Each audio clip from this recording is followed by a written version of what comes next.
Hello everyone, welcome back to my channel অতিথি blog. So guys, তোমরা সবাই কেমন আছো? আশা করি তোমরা সবাই অনেক ভালো আছো। তোমাদের আশীর্বাদে আমি অনেক ভালো আছি। তো গাইস, আরেকটা ভিডিও নিয়ে চলে আসলাম। আশা করি স্কিপ না করে ভিডিওটা শেষ অবধি দেখবি।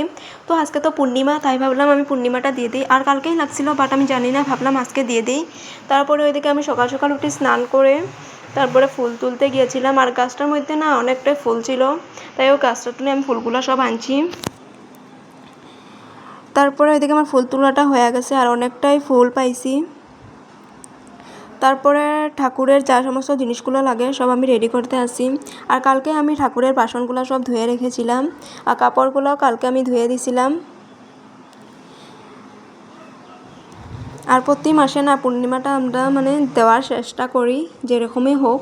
তারপর ওইদিকে আমাকে বুনুইও বহুত হেল্প করতে আছে, পান সুপারি সব আমাকে এনে দিয়েছে ওই। তারপরে ওইদিকে আমি ঘর দুইটাও রেডি করিয়া লইছি, পরে ঠাকুরকে ফুলগুলাও দিয়ে দিছি। তারপরে ওইদিকে কিউট কৃষ্ণ আর শিবকেও দিয়ে দিলাম। আর কৃষ্ণ ঠাকুরটা না আমি গিফটে পেয়েছিলাম।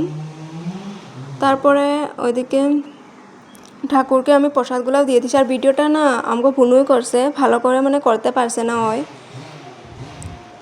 তারপরে আমি ঘরটাও বসাইয়া দিলাম। প্রথমতে নারায়ণের ঘরটা বসাইয়া দিলাম, তারপরে লক্ষ্মীর ঘরটাও বসাইয়া দিলাম।